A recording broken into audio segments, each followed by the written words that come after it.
Major to Career panel. It's hosted by the Center for Career and Experiential Education. My name is Courtney Mackey-Wilbur. I'm the Kinesiology Internships Coordinator, and I will be your moderator for this evening's panel. This panel will be recorded, as mentioned. And just to get started, I want to ask each panelist to simply introduce yourself. You can mention your position, your current position and title for now. We'll get into the journeys a little later. So for now, if we could just go around one at a time, saying your name, if you'd like to include pronouns, and your current title.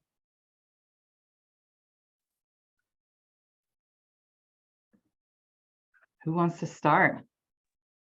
I'll start. Okay.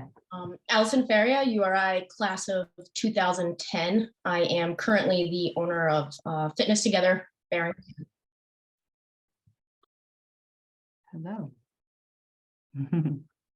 Hi, I'm Shannon Amore. I graduated in 2007 and 2009 with my bachelor's and master's in science and kinesiology. I am a clinical research manager at a medical device company, and I specialize in management of clinical trial operations systems and forecasting in the financial operations. Thank you, Shannon. I'm Carrie Jengo, class of 2004. I am the recruiting coordinator at Health Fitness. Sam Slazak, class of 2014 and 2017, and I'm research assistant manager at Butler Hospital in the Memory and Aging program. All right, thank you, Sam. I think that's all of our panelists. Just one more note before we move further. If you're not already muted in Zoom, if you could go ahead and mute yourself for all the attendees, just to keep things running a little more smoothly and quietly. Okay, so we'll have a series of some questions, and then there will be time for questions at the end. Students that are attending, feel free to type any questions in the chat box throughout as they come to mind, and then we'll be monitoring it and deciding whether to, ask it right on the spot or save all of the questions to the end. But that will be mostly how we're doing the questions at the end. So now the fun part, if we can go back around to all the panelists and kind of backtrack, tell us your journey. So what did you do right after you graduated from URI? And maybe there were some additional steps before you got to your current position. So if you could just tell us a bit about your journey and how you entered your current role. You can go in the same order that you introduced yourselves. I was just gonna say, ask Yeah, that. it might be easier. I had the opportunity to actually truly grow into my role. I started at Fitness Together as an intern my senior year at URI in the kinesiology department, and I interned at Fitness Together. For those unfamiliar, Fitness Together is a private boutique style personal training studio. Our location is in Barrington, Rhode Island. After the internship was commenced, I was hired as a fitness coach, day to day focusing on the training aspects, customer service, and program design. I really got the ability to focus on mastering those skills for client retention. After that, I became the manager there, learned more about marketing, sales, consultations, networking, the day in and out, day to day with client retention and the service aspects. And then about 5 years ago, I became the owner. And now I run everything from marketing, sales, management, and community aspects. We are heavily involved in the community, so sponsorships and community service. So thank you. I have a little bit of a different journey. So I took advantage of the required work aspect of the undergrad, but I actually never did internships outside of that and never really experienced the different options or opportunities within our field. I mostly worked at restaurants and tried to make as much money in the summers in Newport and Narragansett as possible, just so that I wouldn't have to work during the school year. So I graduated in 2007, and I truly was not ready to go to work. I was like, oh my God, the thought of going and getting a job really gives me a panic attack. So I looked at all the options and I applied for grad school, and I was lucky to get in and took advantage of being a grad student, which was an amazing opportunity. I loved it. I highly recommend it for anyone considering. It was a very small program, really tight knit, and we were there full time, most of us. And then I graduated in 2009. In 2009, it was a terrible time. It was a recession. There were no jobs. And so I was still waitressing and bartending. And I started to just literally ask anyone if there were options, because I was getting no interviews. I had no experience. And so finally I took a job making $12 an hour at a medical device company, basically doing data entry. And that $12 an hour job turned into becoming a specialist in this system and this platform, not only in my company, but across the industry, growing into a mentor, and then growing into a leader of process and business. And now I manage 17 people in 4 different teams across the spectrum and supporting global trials and a global team. So I would just say a bit of advice is that you should just look for opportunities that you wouldn't necessarily take, because you never know what they can turn into. And so that's been my journey. And now I've been with the same company for 14 years. I've been with Health Fitness for almost 20 years now. Right after college, though, I did work at a commercial fitness center or commercial gym. It was more selling memberships, which is not for me. While I was at home for the summers, I used to teach group exercise classes for different clients within Health Fitness. So I kind of had my foot in the door there. And then eventually a part-time health fitness professional position opened up within Health Fitness. I was a little bit hesitant about being a college graduate and taking on a part-time position. I'll talk more about that later.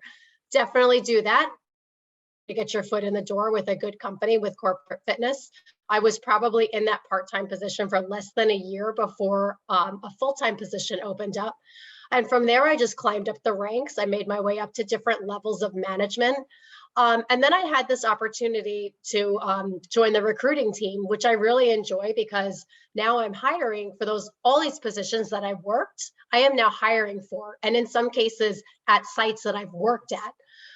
So not only knowledge and experience of what was needed to work in these positions, but I also now have the transferable skills required to be a recruiter, such as being organized, being able to juggle multiple things at one time, manage a lot of moving parts.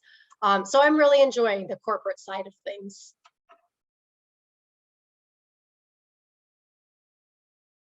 So I've been, after graduating in 2014, I thought I wanted to be a physical therapist because that was kind of the most palatable career option, I guess, with a bachelor's degree as far as kind of job security and pay was concerned.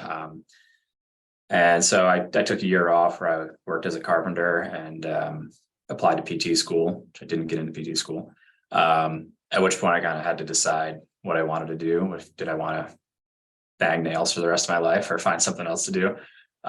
So I decided to go into the grad program as well, URI. And hoping that a master's degree would better prepare me for future career options and also maybe expose me to some other things that maybe I wasn't aware of as far as career options were concerned. And once I got into the program, I got involved in the research project that eventually became my thesis. And that was actually a great experience because that kind of launched me into my current career working in research, which I don't think I really would have gotten here if I hadn't done the grad program and gotten that research experience. But after I graduated grad school, I thought I wanted to get into, pharma sales or device sales. Once again, I was kind of chasing the dollars, thinking that would be, something that would get me a nice paycheck right out of grad school, and got interviews, but didn't actually get any offers. So I ended up finding Butler Hospital, started there in 2017 as a research coordinator, worked on a variety of different pharmaceutical trials, observational trials, things like that. And then moved my way up to research project coordinator, research project manager, just managing various different research trials. And now in my current role, I'm assistant research manager, We have a program of 60 to 70 people here with generally anywhere from 20 to 25 research trials going on at any given point in time. So just kind of one of the cogs in the management team for making sure it all happens day to day.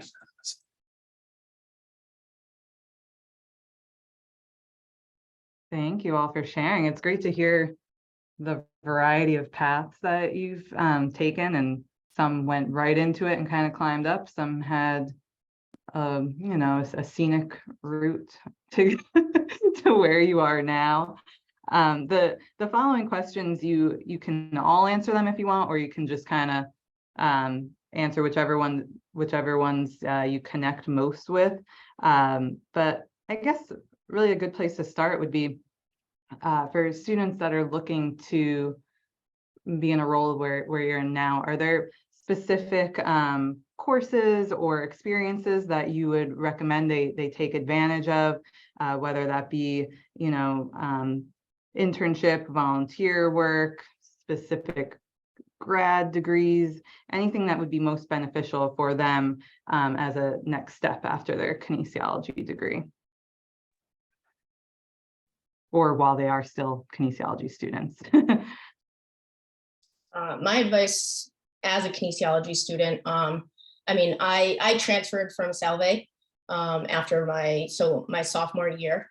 So speaking of career choices that probably didn't fit us very well, you know, that was what I studied at Salve was definitely not the right path for me. And actually found URI's kinesiology program, or what kinesiology even was, just by going to the gym every day at Salve and watching the athletic trainers and, you know, walking around the gym and working with the athletes and just communicating. You know, that would be one thing, is ask questions, really figure out if this is the right place for you. You know, I considered my internship. So I interned at Fitness Together, and then I also interned at Miriam. I was super interested in cardiology. So I worked in the cath lab, I interned in the cath lab, you know, stress test, nuclear medicine, kind of dipped my, you know, hand into all of the jars, and really found that, you know, Fitness Together and the day-to-day there, and actually working with clientele were what I was kind of more interested in, and where I felt most at home. So internships, I think the biggest thing, and I've told the interns that we've gotten and other talks that I've done for the URI, is psychology courses. I mean, no matter what field you go into, I think psychology courses and in general are just fascinating and really give you a deeper insight into human emotion and coping mechanisms, and you know, how we move about. And then, you know, as Shannon said, working in the service industry, I worked in the service industry since I was 15. And just, it teaches you so many things. One, patience. You know, it deals with an array of people. So you get your people skills, communication skills, and, you know, looking back on it and reflecting on those years, just learning so many skills that you don't realize repeat themselves through multiple careers, or just stay. And I mean, I coached ice hockey for 12 years. So just, they repeatedly apply into every aspect of what you do day to day, no matter what career path you choose. So clinical research, I work in clinical research in an aspect. Clinical research is a humongous market, where I don't think kinesiology students realize that there are opportunities. So Sam, sounds like you and I had a very similar trajectory, actually. So if you're interested in going into clinical research, there's so many arms you can go down. There's working at a site, which is what Sam, I think, does. And I work at a sponsor, which is actually the people that create the devices or the pharmaceuticals. There is tons of courses on clinical research that you can take. And a lot of the skill sets actually transition well because of the, obviously our understanding of anatomy and physiology, and the terminology is really similar. So you can use that in interviews and things. I think that that's a good tip, just making sure that before you have interviews, to kind of make sure you know all your language and your words and to be able to understand how to have that conversation with whoever might interview you. You have the opportunity to do a thesis or work on a clinical trial or do anything. I also did a clinical trial. I don't know if it's a clinical trial, but a trial at in my time as my master's, and I got to run it myself, and it was so interesting, and I did all of the aspects of it. So if you have a chance to work in any type of trial, it's really interesting work. It really shows you the value of the things that can happen as part of the trial. And sometimes the trials don't do anything, like it doesn't work, but that's what science is, right?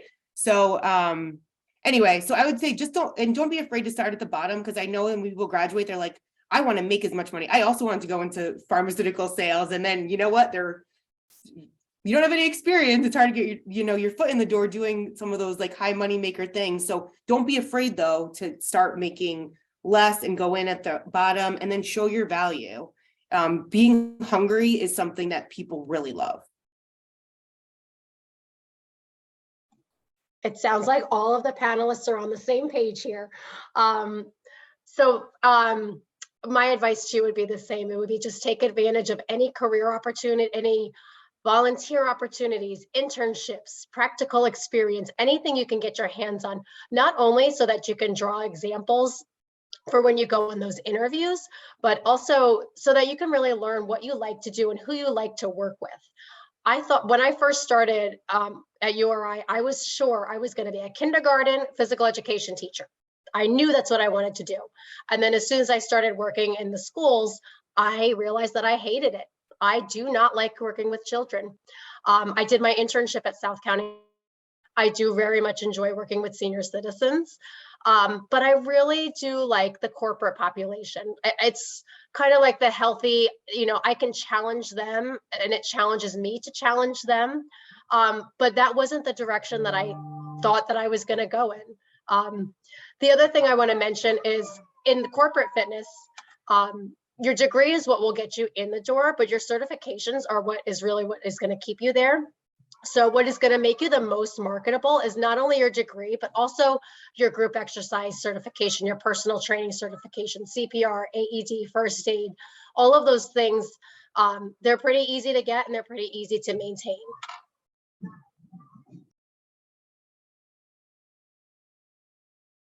Yeah, I mean, I echo what a lot of the other panelists have already said. I mean, I didn't, I work in, basically the field of neuroscience. I mean, we research Alzheimer's disease, dementia, things like that. As an undergrad, I wouldn't have guessed in a million years getting a degree in kinesiology that I would then segue into working in kind of a neurology neuroscience field. But to what all the other panelists said, getting research experience in my master's degree was basically what I think got me the job, got me in the door here. And when we hire people for entry-level roles, having research experience is super valuable. We really look for that, knowing that you have some sort of background in research, that you can work with participants, that you can carry a conversation with another human being. These are all, things that you might think everyone has, but sometimes you interview some folks and they don't have those soft skills. So having research experience is something that we really look for. So taking advantage of that in my graduate degree was great. However, when I was doing my master's research, I had a ton of undergrad students that were working on the project with me. So take advantage of those opportunities. Even if you don't want to do a career in research, it looks great to have worked on a project when you were an undergrad, even if it's not the field you might necessarily want to go in. It shows that you can work with people and things like that, and which not everyone can. So being able to establish a rapport with people is something that's really valuable, and have those type of interactions. So I certainly advocate for taking advantage of as many of those opportunities as you can, even if it's not a field you think you want to go in, because as we've all kind of said, you never know you never know how the road's going to go for you. And so if that plan A doesn't work out and you can kind of, move on to plan B and you have that experience in your back pocket that makes you more palatable when you're applying for jobs, then the better off you'll be, in my opinion. So.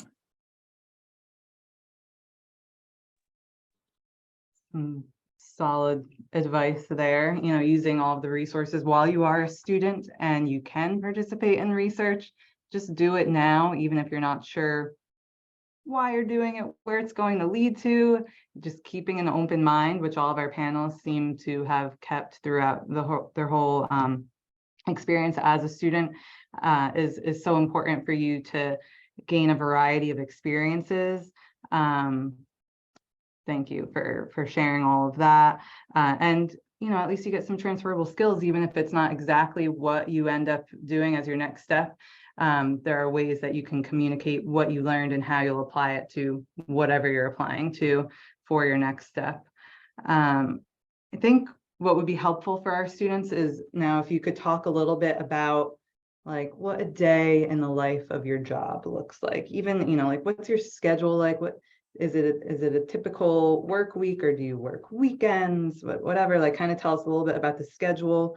And then also like when you are working, what does it look like? It might not be the same exact thing every day, but just help them picture what it would be like to be in your shoes.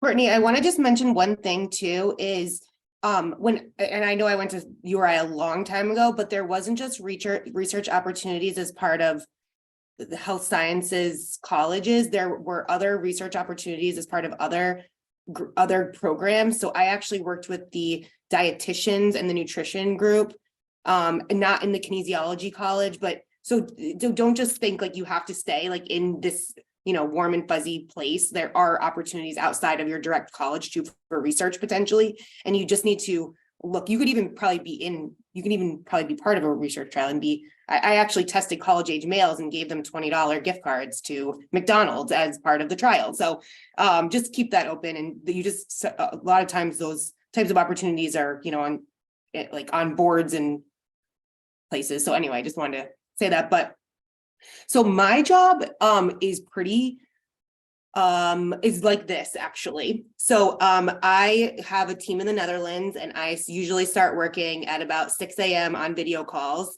And I'll start working, I work 100% remotely.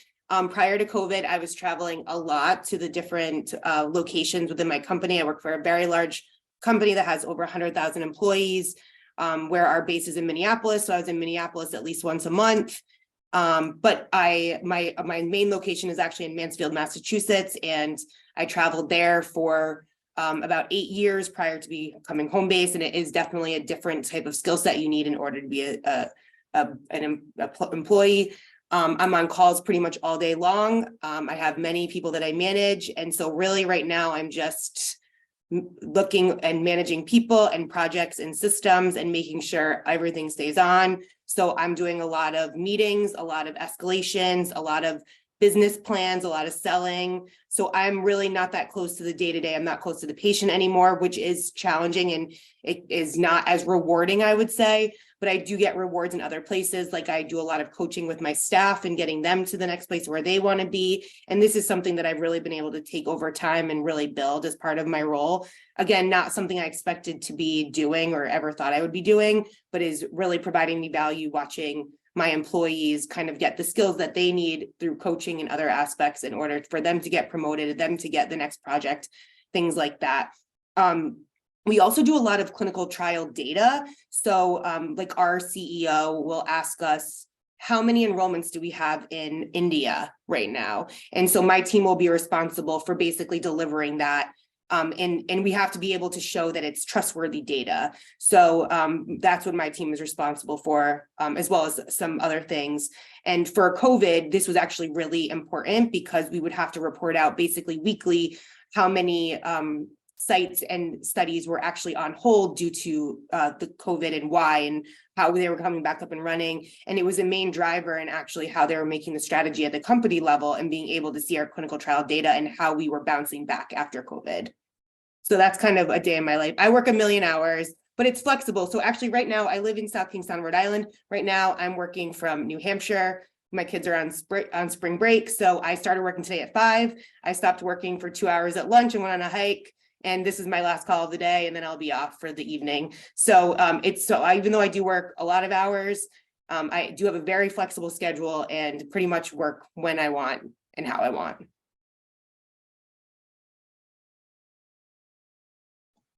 So the great thing about corporate fitness is the vast majority of our jobs is Monday through Friday, no weekends. That's a huge selling point for a lot of people. In my particular role, I am 100% remote. That is a blessing and a curse. It's 4 o'clock here. My kids just got home. I don't know if you can hear them in the background. My husband's having trouble managing them. So when my kids are home, like on spring break, it's a little bit challenging. It's a blessing because I do get to be home. I do want to mention, though, the day in the life of 90% of the jobs that we have within health fitness are on site at our centers. So those hours are usually before you would start your shift at maybe 6 a.m. If you're opening the fitness center, if you're closing, some fitness centers close at 7, some close at 9, some are 24 hours a day. So it's all very client specific. In this post-COVID world that we live in, unfortunately, while our jobs are on site, obviously a lot of the people that we serve are not on site all the time. A lot of people are doing this hybrid type of work. So that does make for a lot of downtime. And so one of a really big thing that we are focusing on in our interviews now is, what do you do with your downtime? What do you do when you're bored? How do you keep yourself busy at work? How do you keep things work? Because we want to see your creativity. We don't want to see like, I'm bored, I'm just going to go look for another job. So that is kind of a big challenge that we are facing in corporate fitness these days.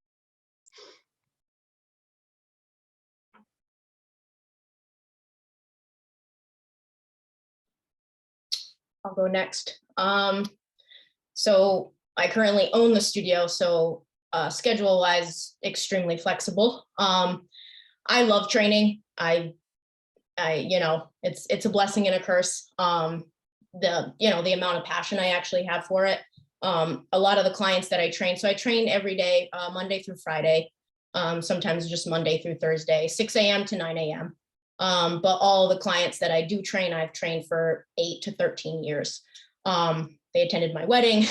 So it's extremely personal and hard to say goodbye. So, and it keeps my feet on the ground as well. And it makes me a little bit more relatable and still in tune with, the actual practices and the growth of, exercise and personal training. And it keeps me up to date with, training trends and information that's out there in continuing ed. I am an early bird, so 6 a.m. does not scare me. I'm up at like 4:30 hanging out. I read 30 minutes to an hour a day. I hated reading until I actually graduated college. So I make that something I do every day. Which I'm, kind of proud of. I learned to love reading after the fact.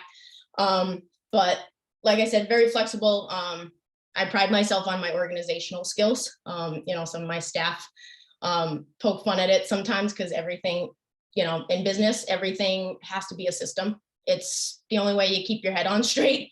And sometimes, especially during COVID, it's the only thing that, keeps you level-headed, focus on the things that are important and the controllables. But so I time block everything every day, has a purpose. After my training, like Mondays are accounts and clients, Tuesdays are financials, Wednesdays are marketing, Thursday and Fridays are catch-all kind of days. And then every day after I'm done training, I do 10 to 20 minutes of just manager meeting. Fill me in on, what I missed yesterday, where are we with clients, so nothing falls through the cracks. And then the rest of my day is networking or just client relations. So most of our clients have consistent schedules. They come 2 to 3 times a week. So if I see them on a Monday, I know I don't have to see them on Wednesday or Friday, for some of the evening clients. So I'll always pop in either on 2 of the days in the evening and just make sure I'm always showing face and have a relationship and know where they are, what their kids are doing.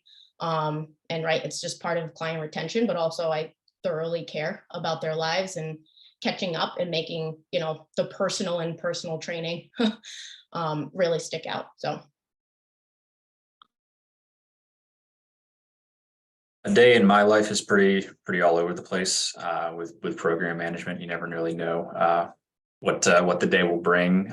Generally, there's staffing and space issues, which are kind of a never ending thing that happens when it comes to either call outs or coverage and things like that, and finding places for people to work because we have a finite amount of space in our building. and just kind of the random fires that come up that you have to put out and deal with. I do still run some research visits for particular studies, so I do still get some participant contact, which is definitely something I've been tapering off of in my role, but I do still like it. Still gives me a chance to work with people and not just be behind a desk all day, or just work with participants and not just coworkers, I guess I'll say, which is nice. It's nice to have the variety. Where our program here is a Monday through Friday gig. We don't see patients on weekends, and nor do we run research visits on weekends. So I work a 40-hour week and then I go home. I don't take my work home with me, and I don't really do anything from home. So I've been in office 5 days a week. I do 7:30 to 3:30. That's my schedule. But we kind of have a variety of folks who might do 8 to 4, 8:30 to 4:30, whatever it might be. We're pretty flexible as far as that goes. But and some folks can do some work remotely, but because we're kind of like we are a clinical site, we have to work with participants. So there's really only so much you can do remotely for what we do. So we're mainly an in-house operation. And then my other time that I spend is kind of working on program development, program management, keeping things running. Various meetings to attend, whether it be for community outreach and marketing, or particular study update meetings, or talking with the rest of the management team here. So it's kind of a mixed bag, which is nice. I'm not doing the same thing every single day, day in, day out. I like the variety because otherwise I probably would get bored. But that's pretty much what my particular role involves. But there's a lot of other folks here who do a lot of different things too. So, but that's just one particular case.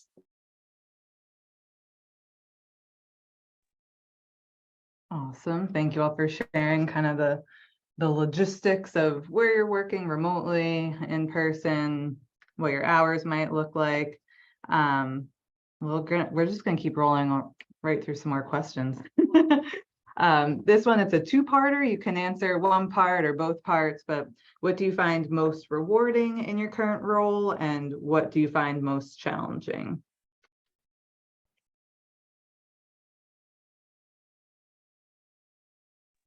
I guess I'll take it. So rewarding, I guess we'll start with challenging. Challenging, at least for me, there's stuff that you really don't have any control over. And that's kind of the thing where there's things that I'd like to do differently or make better. But because of different constraints, whether it be programmatically or institutionally, there's only so much you can do. So that's the things I find the most challenging. Rewarding for me is kind of the level of hope that we have and our participants have. We're working to find treatments for an incurable disease at this point in time. So most people think it's all doom and gloom working with Alzheimer's disease all the time, but it's really not, because everyone's very positive and optimistic. And so kind of that vibe and that environment, and just kind of the level of optimism and hope that patients and families have is probably the most rewarding part. And hopefully someday the big reward is something that works. So. For me, the answer is the same for both the most rewarding and the most challenging part of my job, and that is filling those hard to fill positions.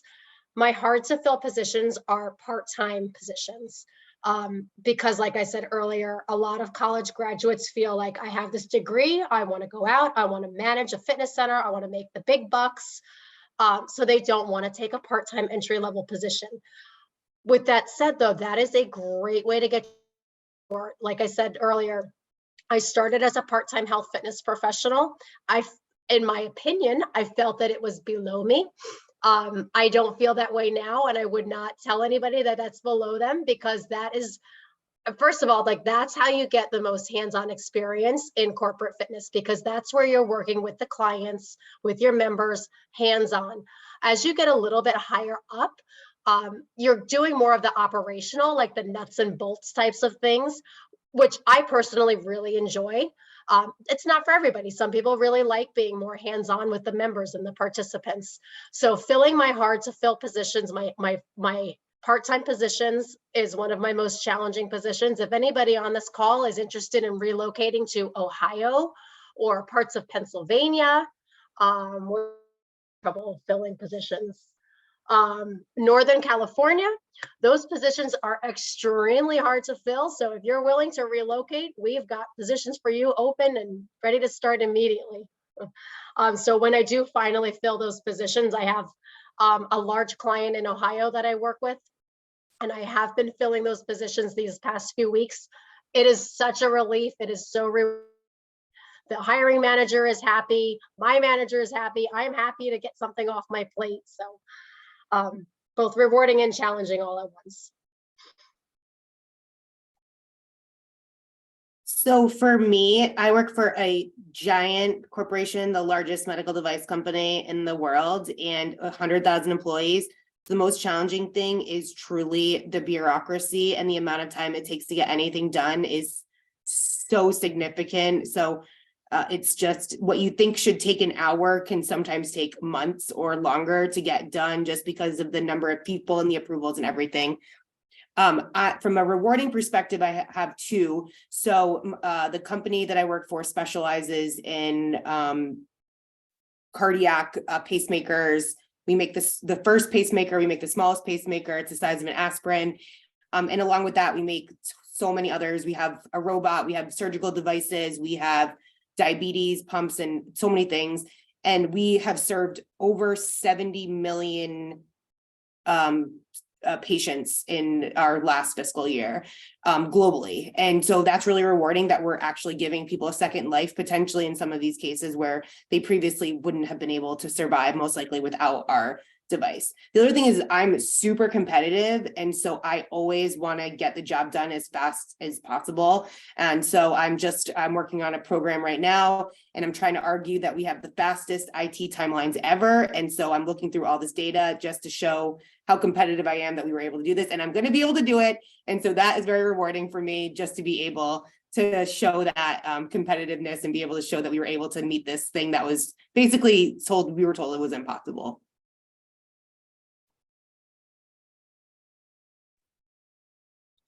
I'll start. Sounds Oh, rewarding. and Oh, wait, yeah, Allison, yes. Sorry, yes, we're up. Courtney. Keep it going. Go ahead.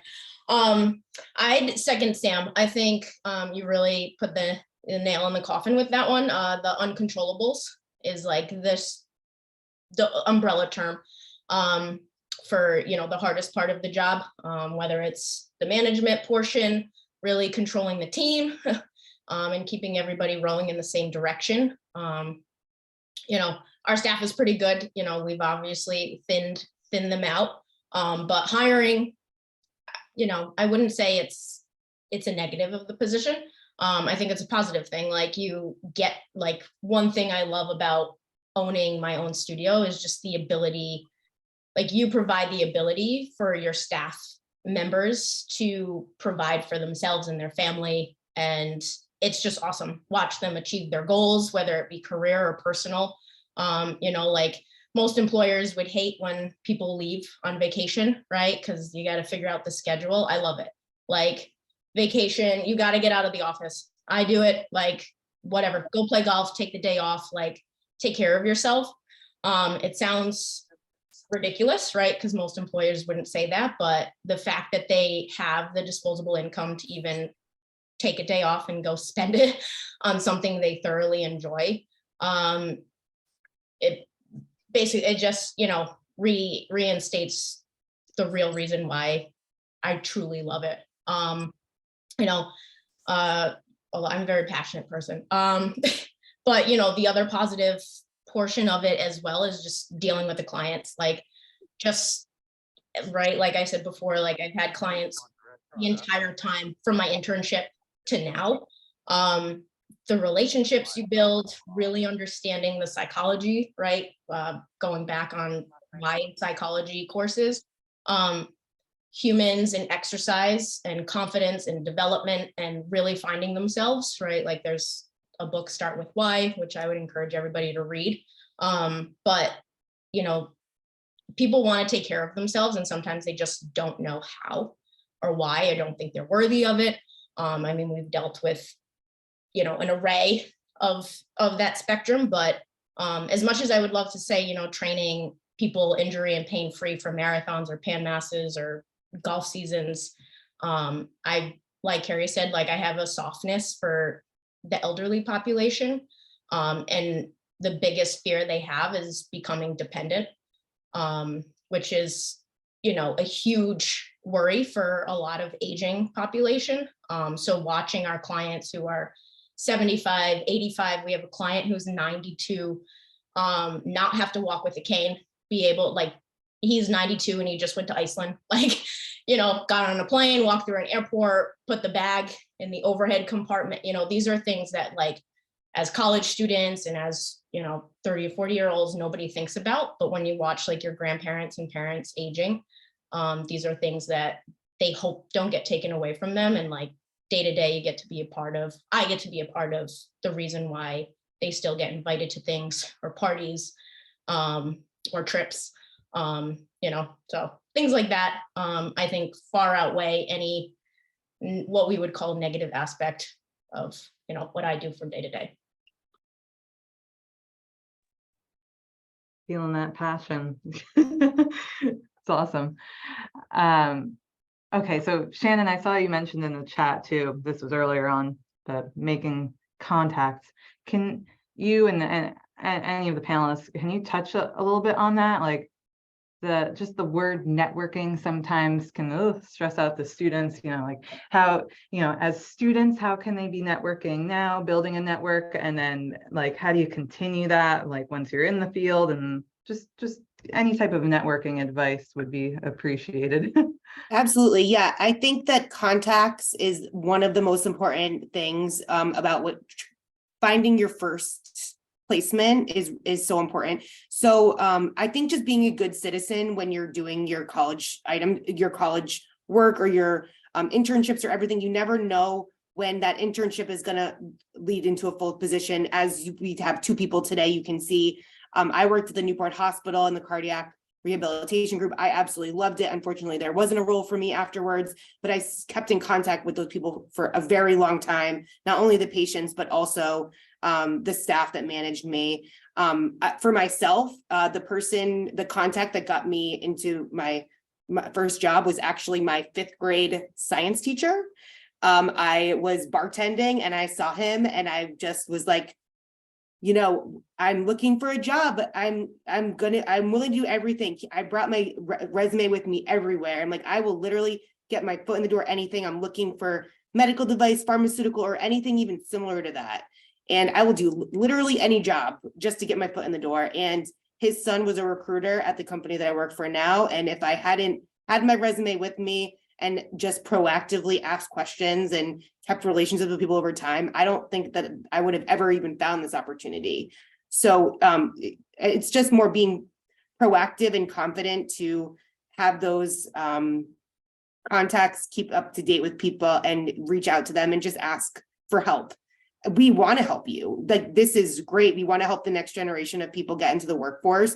And so just asking for help, I think, is great. And I think there's a difference between asking for help and asking for a handout. You're looking for an opportunity. So as long as you keep that, you're a good citizen, you're proactive, you're hungry, people want to help you. I want to add on to something that Shannon just said.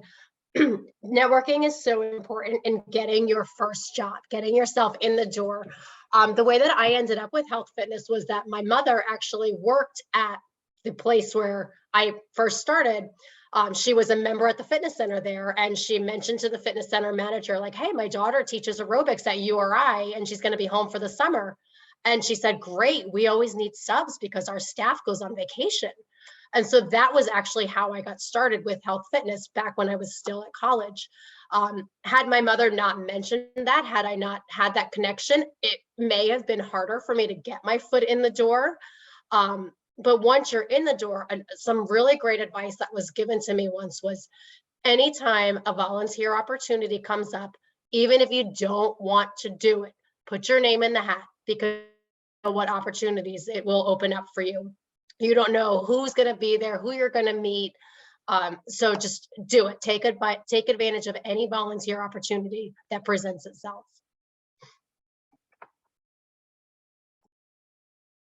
I'll second that. I mean, we hire people. We've hired a number of people here who started as volunteers because as a volunteer, there's not that commitment. But when you see that someone's great and works hard as a volunteer, is proactive, shows up, motivated, and they're still in their undergrad, and then they graduate school and they're looking for a job, and you have, if we have an opening available that they're interested in, it's kind of a perfect kind of segue right into that. And so, but that wouldn't be available to them most likely if they hadn't volunteered with us, or we wouldn't really know what we were getting into as much as when you just get a random applicant. So I agree with Carrie and Shannon, take advantage of those opportunities and network as much as you can, because getting your foot in the door is the hardest part. Yep, I'd support that.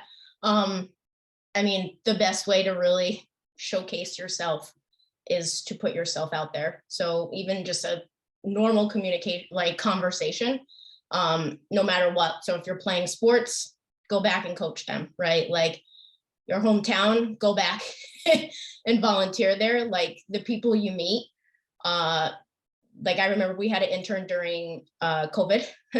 So like our, studio was shut down for 3 months, and I was like, absolutely not. I'm not doing this right now. Like this is the last thing I want.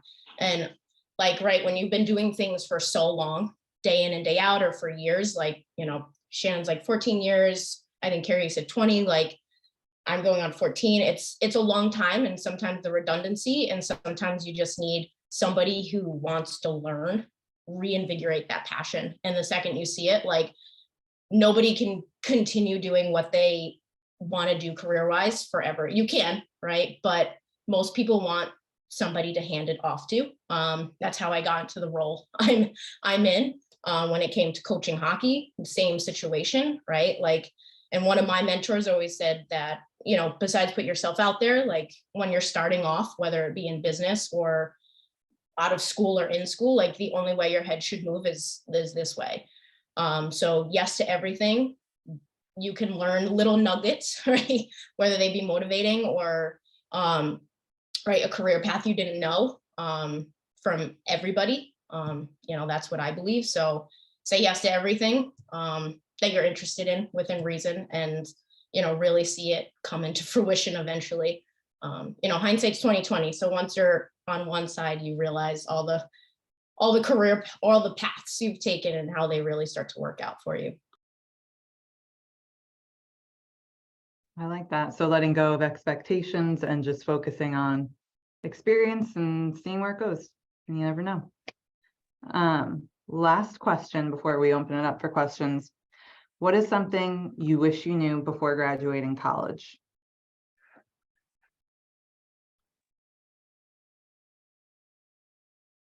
How much I'd love talking in front of people. No, just kidding. How important internships are, how important putting yourself out there really is, how important sometimes done is better than perfect, really is. And like we just hit on contacts, like, I'm on the URI Kinesiology Advisory Board. Those are relationships and communication I made with some of my professors while I was there, which who knew? You never really know what people think of you until you really meet them years later. And I recently just got asked to be on the University of New Haven's Women in Leadership Programs Advisory Board as well. So it's invitation only. So somebody, that I've, been under before, mentor wise, put me up for that. But yeah, I mean, that would be it. Yeah.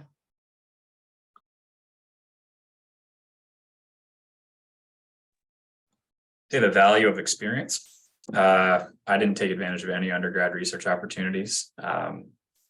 Probably wish I had, but and also like Allison said, not being afraid to put yourself out there. You don't know if you don't ask. So even if you think, there's no way so-and-so would, give me a job or recommend me or give me an opportunity. You don't know if you don't ask. So it's certainly worth putting yourself out there and asking those connections that you have if they have any advice or opportunities or things like that. I would say just kind of the value of transferable skills and experience. I wish that I had been better prepared for interviews, both as an interviewee and as an interviewer. I think what I wasn't prepared for was like how difficult it was to apply for and ask for jobs. I just kind of expecting that things would land in my lap. I didn't know how to answer a lot of interview questions. I actually remember like going into an interview, I think I felt comfortable with the interviewer and I said, I know I'm the right person for this job and I know I'm going to do a good job. I just don't know how to get that across to you. You know, I was not prepared to go on interviews. And then as I got higher up into my career and I was in a position as a program manager where I was interviewing people, I didn't know how to do that. One of the projects that I recently completed in my current role is we created interview guides. So that way our hiring managers can have access to these sample questions for each position that they're hiring for and what they should look for in responses. I have been in the situation where I hired this personality thinking like, oh, I could train anybody. And I ended up having more performance issues than anything with this person. I've also gotten lucky and hired some people like I did my due diligence and followed up on reference checks. And I ended up with some really great people, but I was not prepared for that coming out of college.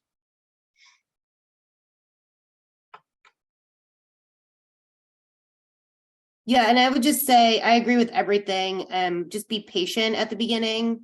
Don't get jaded by your search. There are tons of opportunities out there, and it may, the first one doesn't have to be the company you stay at for 14 or 20 years. There's ways that you can move around, and you really just need that first 1 year of experience, and then you can figure out what you want to do next. So I would say all that, and also like, enjoy, if you were thinking about grad school, I think this is mostly undergrad. If you're thinking about grad school, I would really highly recommend it. If you were like me, when you were just like the thought of being an adult, like I just can't, like how do people adult? I don't know. Like so I would really consider if grad school is an option. It is really valuable, extra time for growth and maturity, as well as skills and knowledge and other things that will help you in your journey. So don't just say like, I need a job to make money. You'll make money eventually, if that's what you want. Yeah, more time to take advantage of resources and build your network, make connections. Awesome. Okay, so if any students have questions, feel free to type them in the chat box, or you can unmute yourself and actually say your question. We'll give a few moments to see if anything pops up. Need some like background music, maybe. Do.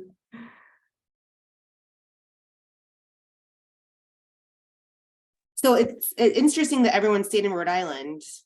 I noticed, I think at least. No, Carrie, you're not. Sorry, I had to find my mute. No, I'm actually back in New Jersey where I grew up. Yeah. I love Rhode Island, so. Me too. I love it too, and I'd go back in a heartbeat. Rhode Island sucked me into from New Jersey. Really? Didn't make my way back though. Yeah, I mean, if there aren't any questions from the students, feel free if panelists have any other nuggets at all that you want to throw in that didn't fall under any of the questions that were asked. Now's your time to sprinkle all your wisdom. I mean, I think there was plenty thrown out there.